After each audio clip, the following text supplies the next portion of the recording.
You read the title correctly. As I sit down and film this video, I am currently 23 weeks into my pregnancy. It is crazy how fast and slow time is going by all at the same time. Hopefully this basically explains my absence for the past few months, dealing with not only first trimester symptoms, but the symptoms thereafter. There is no stopping the symptoms. Pregnancy is the gift that keeps on giving. For the first trimester in particular, it, in short, took me out.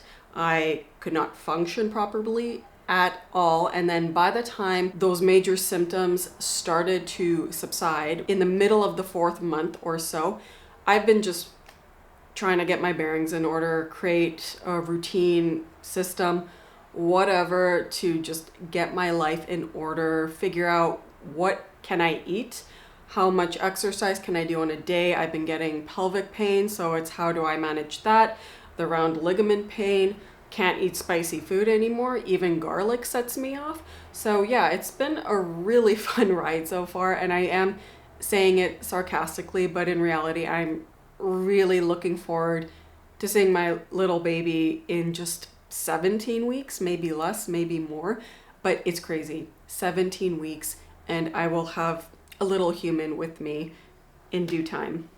Crazy stuff. Now that I feel like a functioning human being again with enough energy to sit down and film a video, I most definitely wanted to share with you all my pregnancy skincare plan. I know not everyone watching this is pregnant, interested in kids, whatever, but I do find that it will be helpful to you in some way, especially if you're interested in curating a skincare routine that does not focus on so many actives such as tretinoin, chemical exfoliants, stuff like that. If your skin really can't tolerate those harsh actives, which, you know, it's understandable that not everyone wants to use it, because sometimes it's 2 steps back, 1 step forward, rather than the opposite.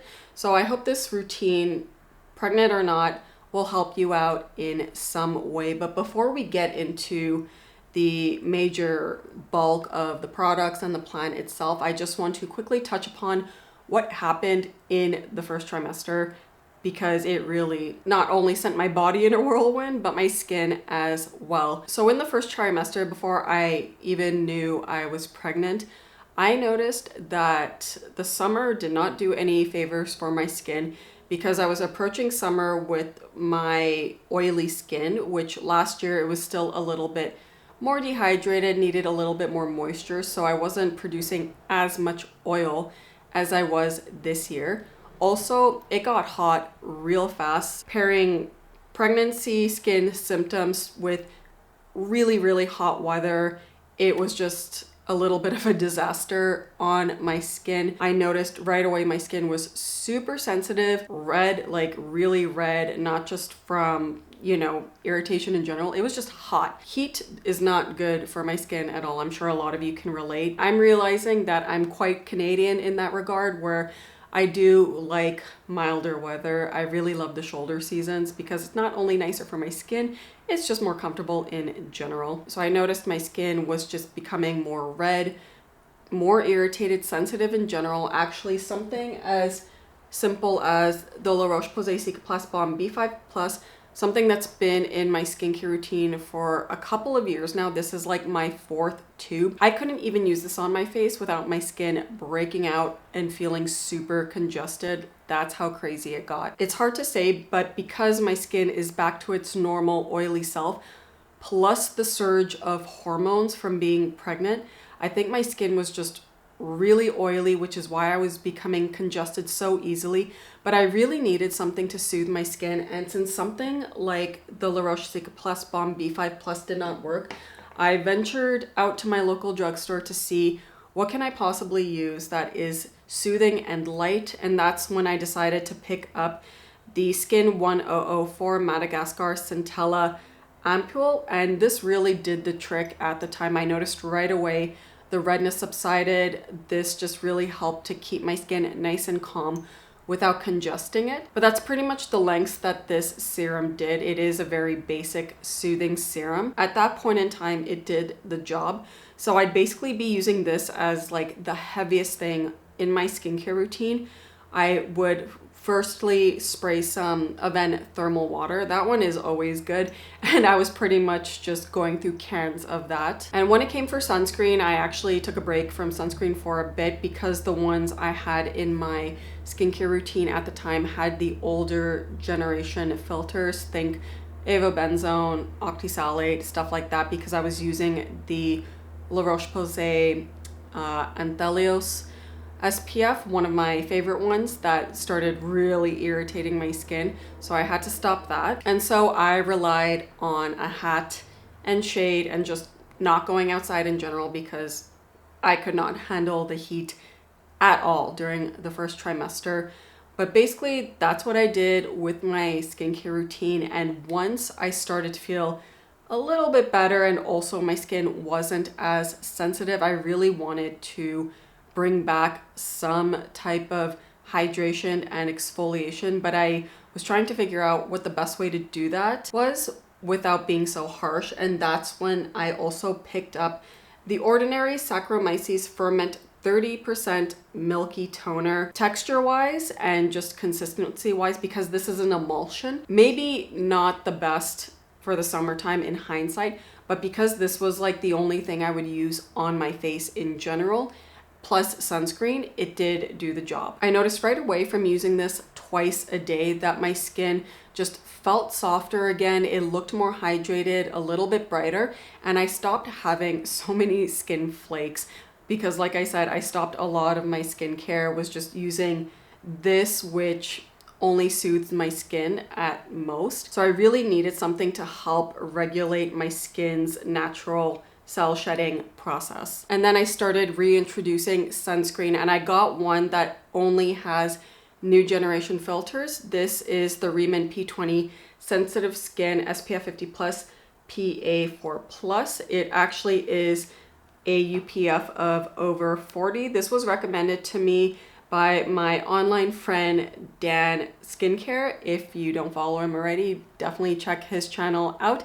We actually met in person and he let me try his bottle of the P20 Sensitive Skin sunscreen, and that's how I knew it was good for my skin, even during the time when I was going through some crazy reactions from the first trimester plus the heat of summer. So to sum it up, in the first trimester, my goal was to just keep my skin calm and protected while not congesting it or irritating it more. So that resulted in the Avene Thermal Water Spray, the Skin 1004 Centella Ampule, the Ordinary's Saccharomyces Milky Toner, having some sunscreen, and also because I was so tired all the time and I couldn't properly wash my face, I went back to using the Bioderma H2O micellar water for sensitive skin. This did not irritate my skin, and it served me really well during the time where I had no energy to do any skincare. Sometimes I would just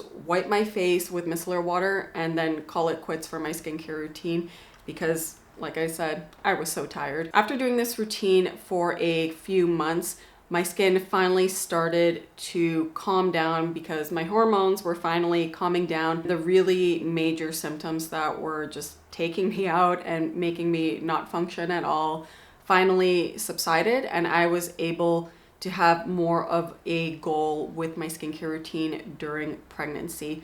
So the primary goal of my skincare routine for the next 4-5 months, maybe even postpartum, is one, keep the skincare routine as gentle as possible. I just think that my skin is in a sensitive phase because I noticed that sometimes I get red a little bit more easily, little breakouts here or there. So I just want to keep my skincare routine gentle. With that said, I want to keep any strong actives at a minimum. I won't say I won't use it entirely, but just introduce it as the occasion calls for it on an as-need basis. With that being said, with any anti-acne actives, such as benzoyl peroxide, only if I have like a really huge acne cyst will I use it. Otherwise, I'm relying more on gentler alternatives during my pregnancy and potentially postpartum. I also want to make sure that my skin's moisture balance is still in a good place. When I cut down a lot of my skincare during the first trimester, I did notice my skin started looking a little bit more parched, more dehydrated, and it wasn't until I reintroduced a hydrating toner that my skin looked back to normal. So I want to make sure that my skin's moisture balance is intact, because when it is, I notice less fine lines. My skin texture just looks smoother. My skin feels softer. My pores don't look as obvious. My breakouts aren't as bad. So there's a lot of benefits to keeping the skin's moisture balance. And lastly, given the fact that my skin is a tad more sensitive, I do want to make sure that I am using something that strengthens my skin barrier, that doesn't weaken the skin. It's part of the reason why I'm just steering away from any harsh actives during this pregnancy and postpartum. I want to actually just build up my skin's strength. That is it for my goals as part of my pregnancy skincare plan. Now I want to show you the actual products that I have been using consistently for over a month that is pretty much going to stay with me for this entire pregnancy, and again, potentially postpartum. I haven't really been feeling in the mood to experiment with anything else because I've been so happy with what I've been using. Actually, some of the items are from Korean skincare brands, and I noticed right away introducing them one at a time, of course, that it brought something new to my skin's health. And I noticed when I take it out of my skincare routine that something changes. So I can confidently say that everything that you see right here is doing something great for my skin. I noticed it right away when I first started using it. I'll show you a before and after right here. This is a 10-day difference of how clear, bright, juicy, luminous my skin looks. And I really credit that change in my skin to certain products that I'm about to show you. Let's start off with the cleansing step. First things first, like I mentioned, I've been religiously using the Bioderma Sensibio H2O micellar water once again at night. I have tried other micellar water like the Garnier one, the really popular one.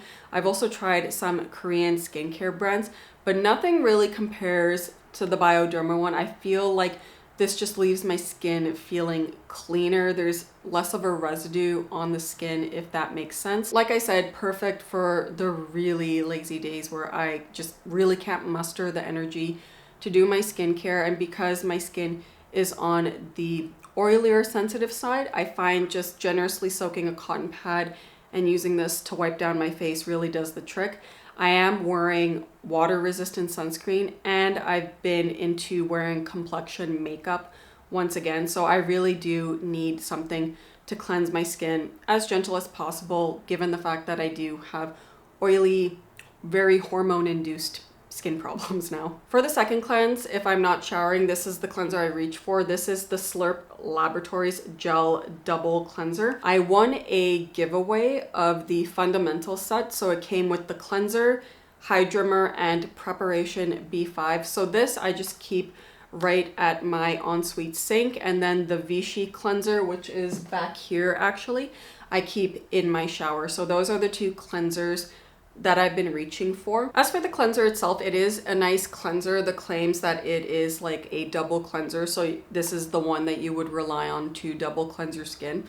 It definitely does the trick. I think also any other cleanser could do the same thing. I like it, but would I pay $44 US to repurchase it? Probably not. I'd probably just reach for a drugstore cleanser. Drugstore has a lot of really good cleansers nowadays that kind of meet my criteria, which is primarily low pH, just a really nice consistency, mostly fragrance free, a bit of moisturizing ingredients, stuff like that. I feel like I can find at the drugstore these days.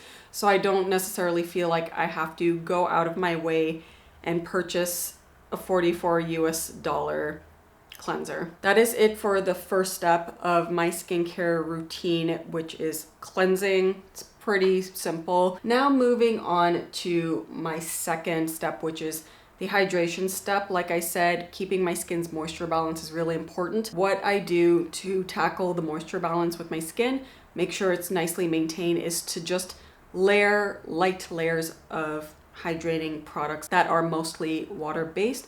One of them being a hydrating toner. I always try to rotate out hydrating toners, but I always go back to them because I find they always do something for my skin. So like I mentioned, I first started with the Ordinary's Saccharomyces Ferment 30% Milky Toner. This did a great job, but texture-wise, emulsion-wise, I wasn't really feeling it during the hot summer months. So once I got this one here in the mail, I've been using it day and night ever since. I've come to really appreciate it. It is the Round Lab Ducto Toner, the 1025 toner. This has been on my list for such a long time. I decided to get the 100 ml bottle to start because I've realized that I get bored a little bit easily from the toners I have in my collection. The Ordinary one is also 100 mils, and I'll show you at the back in a second some other toners I have on rotation that's even smaller, and I feel like that's been working really well for me to cater to my skincare junkie habits, but not having so many bulky items, and I could finish it faster. Started off with the 100 ml. I'm probably going to get the full size one because I've been liking it so much. I did take this out of my skincare routine and tried another hydrating toner back there, but it did not give me the same result as this one. I noticed right away my skin felt less hydrated. This one I really appreciate, like I said, because it is gentle, but it does the job with deeply hydrating my skin and just not causing any problems. That's it for the second step of my skincare routine, the hydrating step, which is primarily a hydrating toner. Now moving on to the third step, which is using some type of treatment. I probably use a minimum of 2 at a time. I rarely use all 3 serums that I am about to show you, but there's always 2 being used. So let's start with one that I've brought up constantly on my channel. That is the Geek and Gorgeous 101 Sea Glow Serum. This is a 15% L-ascorbic acid serum. Out of all the items I'm going to be showing you in my skincare routine, this is probably the quote-unquote harshest active that I have in rotation. I started off using this at night because my skin was so sensitive at the time, but now my skin's at a point where I can comfortably use this during the day. This is the second bottle I purchased in this round, probably the 5th bottle total I've ever used of the Sea Glow serum. I have to say the search for the perfect L-ascorbic acid serum has stopped since I started using this. Sometimes I use this every few days in a row and then I stop, but it really just depends on what I feel like. So if I'm not using this, or if I am, I'll go in with one of the other 2 serums here. For an active, what you may consider a harsher active if it was higher in percentage is azelaic acid, but the one that I'm sharing with you only has 10%.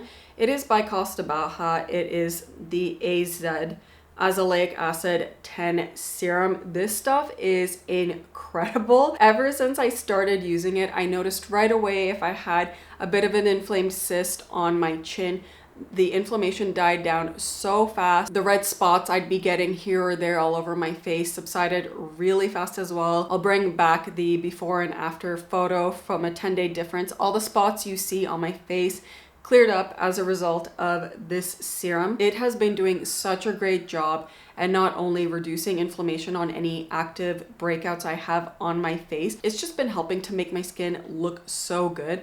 I just feel like my skin looks really bright, my pores look really good. Originally, I wanted to just use this on an as-need basis, but because it's so gentle and I love what it does for my skin, I've been using it pretty much daily, at least once a day at nighttime.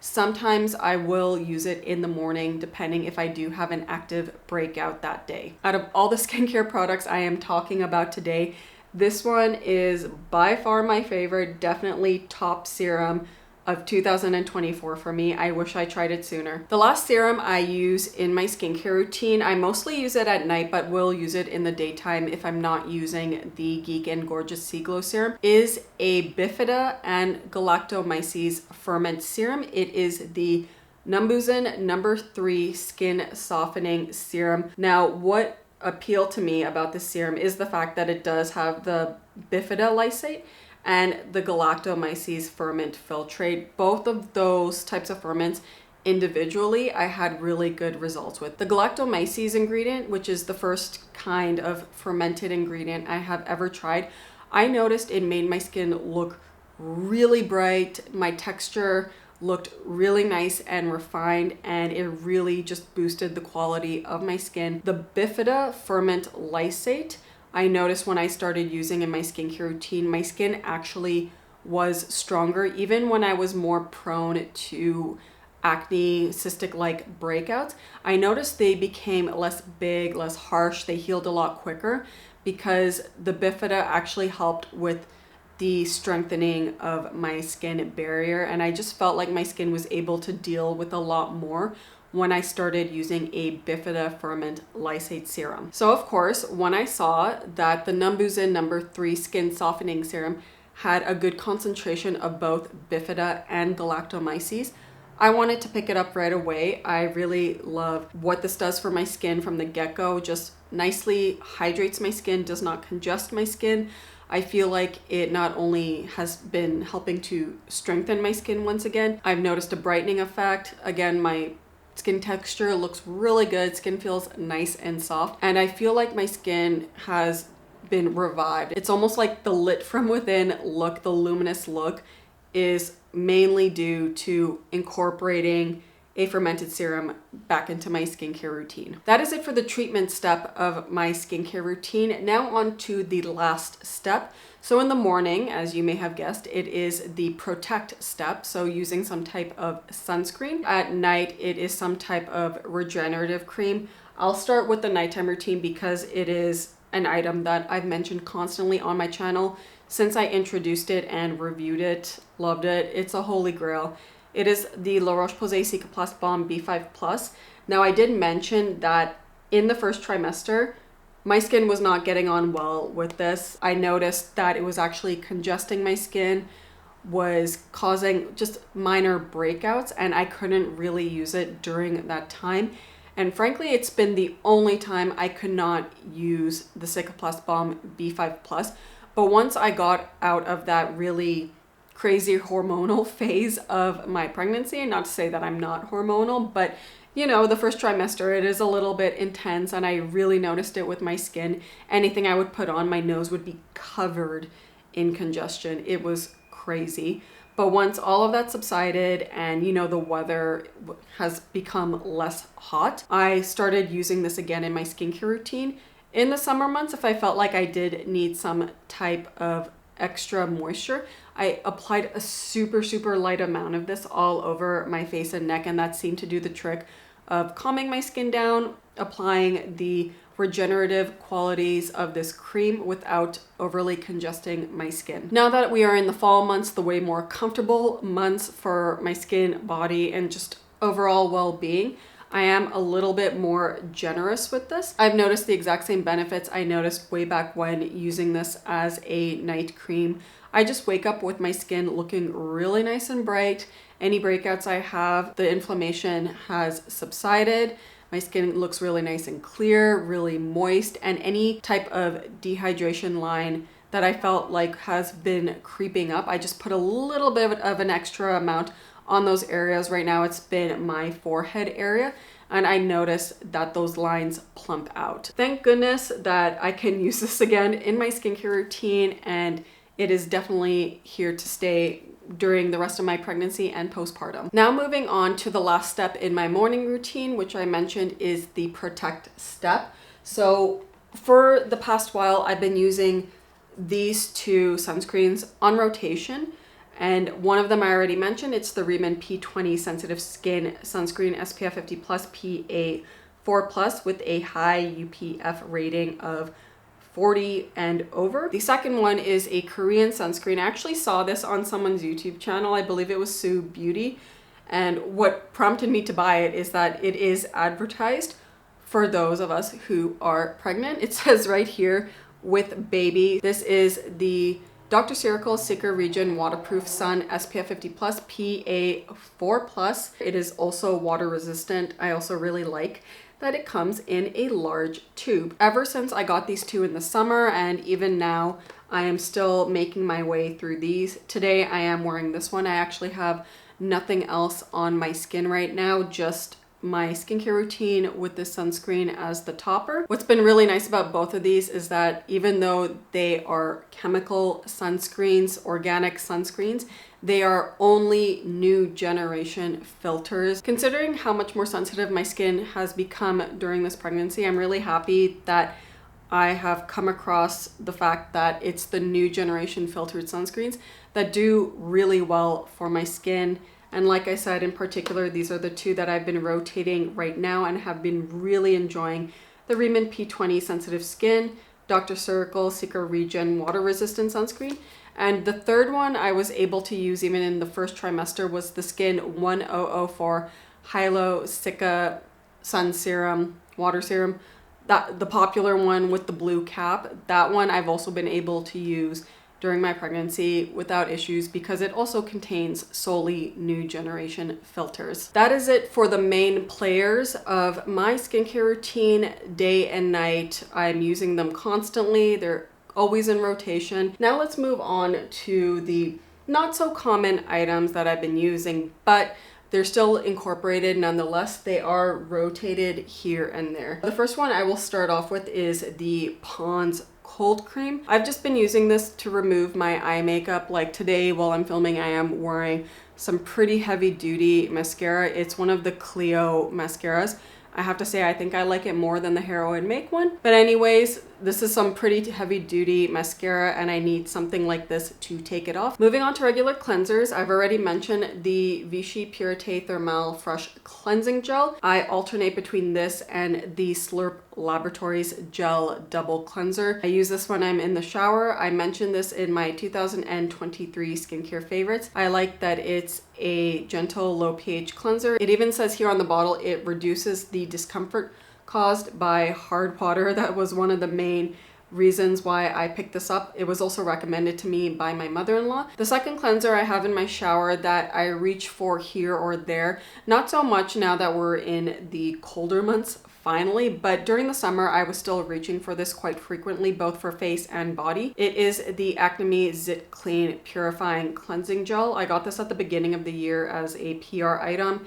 It was one of my favorite items from the Acnemey line that I received. I'm not using BHA as much, but because this is in a cleansing form, I don't think it's that big of a deal. And especially now since I'm not really using it that often, but I wouldn't hesitate to use it if I needed it because again, it's a cleanser. Speaking of other actives that I stopped using during my pregnancy, it is also benzoyl peroxide. This is the Malaysia benzoyl peroxide gel at 2.5% micronized benzoyl peroxide. Right now at this point in time, my skin's been really good with breakouts. The Costa Baja AZ serum has been really great at managing any inflamed breakouts that I have, and also the cysts I've been getting are rare in between and not as big as I would get them in the past. If the situation called for it, where it was just like a huge honker on my face that really needed to be dealt with right away, I wouldn't hesitate to reach for a benzoyl peroxide gel. This is the one I've had in my skincare collection for a long time. It's still good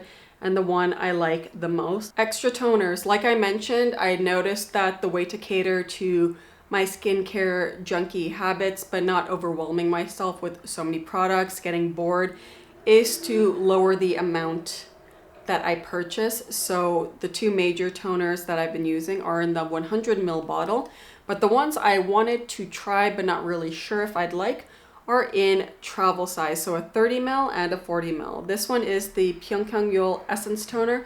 I've heard such great things about this one, as well as the Anwa Heartleaf 77% Soothing Toner. Heartleaf apparently is safe to use during pregnancy. By the way, I don't think I mentioned this at the beginning of the video, but to the best of my knowledge, everything I am mentioning here today is pregnancy safe. Just like many of you, I'm looking up online to see what's good and what is not. I've probably watched the exact same dermatologist recommended videos. You have gone to the exact same websites to see what is okay to use during pregnancy and postpartum.